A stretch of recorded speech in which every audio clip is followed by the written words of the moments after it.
NCERT grade 11 chapter 7 ஈக்லிபிரியத்தோடைய book back questions பார்த்துட்டு இருக்கோம்.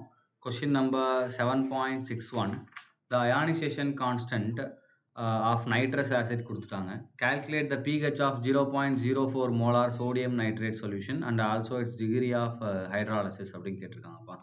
ஸோ நைட்ரஸ் ஆசிடோட அயனைசேஷன் கான்ஸ்டன்ட் கொடுத்துட்டாங்க. அப்போ NaNO2 உடைய கான்சன்ட்ரேஷன் கொடுத்துட்டாங்க.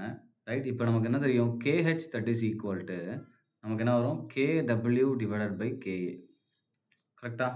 ஸோ ஏன்னா ஹைட்ராலசிஸ் அப்படின்றது இங்கே நமக்கு எப்படி இருக்குது, சோடியம் நைட்ரேட் அப்படின்றது பார்த்தீங்க அப்படின்னா NaNO2. ஸோ இது நமக்கு எப்படி ஃபார்ம் ஆகும் அப்படின்னா, கவனிங்க, சால்ட் ஹைட்ராலசிஸ்லேருந்து அந்த கொஷின் வந்துருக்கு. ரைட்டா? இப்போ ஃபஸ்ட்டு இந்த NaNO2ன்ற சால்ட் எப்படி ப்ரிப்பேர் பண்ணலாம், ஒரு strong base, so NaOH plus ஒரு வீக் ஆசிட் HNO2. இது ஆட் பண்ணும்போது நமக்கு என்ன ஆயிரும், it will form NaNO2 plus H2O form ஆகுமா? ரைட்.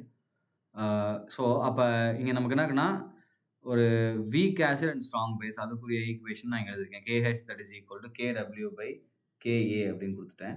இப்போ நமக்கு என்ன வேணும்னா KH தான் வேணும். அப்போ KH that is equal to KW value 10 to the power of minus 14 divided by K ஓட வேல்யூ என்ன கொடுத்துருக்காங்க பாருங்கள், 4.5 into 10 to the power of minus 4 கொடுத்துருக்காங்க. ரைட். ஸோ அது ரெண்டையும் மல்டிப்ளை பண்ணால் எனக்கு என்ன கிடச்சிரும் அப்படின்னா, KHோட வேல்யூ கிடச்சிரும் 0.22 into 10 to the power of minus 10. So இதான் எனக்கு KHோட வேல்யூ. அண்ட் இப்போ நமக்கு concentration of 0.04 molar sodium nitrate சொல்யூஷனுடைய பிஹெச்சும் அதோடைய டிகிரி ஆஃப் ஹைட்ராலிசிஸ் கேட்டிருக்காங்க. ஸோ KH கண்டுபிடிச்சாச்சு, இதுதான் டிகிரி ஆஃப் ஹைட்ராலிசிஸ். இப்போ பிஹெச் கேட்டிருக்காங்க. பிஹெச்சுக்கு நமக்கு வேணும் கான்சன்ட்ரேஷன் ஆஃப் H+ வேணும். ரைட்டா? இப்போ சோடியம் நைட்ரேட் சொல்யூஷன் உள்ள போடும்போது நமக்கு என்ன ஆயிரும், இந்த nitrate it will react with என்னது H2O, right, to form HNO2 back. ஏன்னா இதுதான் மைல்டு இல்லையா, HNO2 ஃபார்ம் ஆகிட்டு நமக்கு OH- ரிலீஸ் ஆகும். அப்போ கான்சன்ட்ரேஷன் ஆஃப் OH- தேவை. இப்போ NO2 கான்சன்ட்ரேஷன் என்ன பண்ணிட்டாங்க, நமக்கு 0.004ன்னு கொடுத்துருக்காங்க. அண்ட் இது டிசோசியேட் ஆகிற அமௌண்ட்டை எக்ஸ்ன்னு எடுத்துக்கலாம். 0.04 மைனஸ் எக்ஸு. இங்கே நமக்கு எவ்வளோ ஃபார்ம் ஆகும், எக்ஸ் அமௌண்ட் ஃபார்ம் ஆகும் இல்லையாப்பா. இதுதான் இதோட டிகிரி ஆஃப் அயனைசேஷன். அப்போ இந்த வேல்யூ நமக்கு எப்படி இருக்கும், அப்ராக்சிமேட்லி ஈக்குவல் டு 0.004 வந்துருமா? ஏன் அப்படின்னா எக்ஸ் ஸ்மாலர் வேல்யூ. அப்போ இதுக்கு நான் வந்து KA எழுதுனேன் அப்படின்னா KH, ஏன்னா இந்த ஹைட்ராலிசிஸ் எழுதுறோம் இல்லையா, அப்போ KH that is equal to நமக்கு என்ன வந்துடும், x² டிவைடட் பை 0.04 அப்படின்னு வரும்.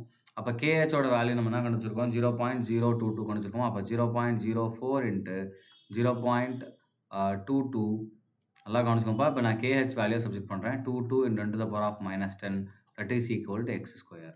ரைட்டா? ஸோ அப்போ இதை மல்டிப்ளை பண்ணேன் அப்படின்னா எனக்கு 0.0088 into 10 to the power of minus 10 that is equal to x². எக்ஸோட வேல்யூ வேணும். அப்போ X that is equal to root of 0.0088 into 10 to the power of minus 10. அப்போ எக்ஸோட வேல்யூ எனக்கு என்ன வருது அப்படின்னா 0.093 into 10 to the power of minus 5 வருது. இதுதான் எனக்கு என்னது எக்ஸோட வேல்யூ. ரைட். இப்போ பிஹெச் கண்டுபிடிக்கலாம். இந்த எக்ஸுன்றது எதுக்கு ஈக்குவல்னா இந்த OHக்கு ஈக்குவல். ரைட்டா? ஸோ அப்போ நான் டேரெக்டாக POH போட்டலாமா, POH that is equal to minus log of 0.093 into 10 to the power of minus 5 போடலாமா?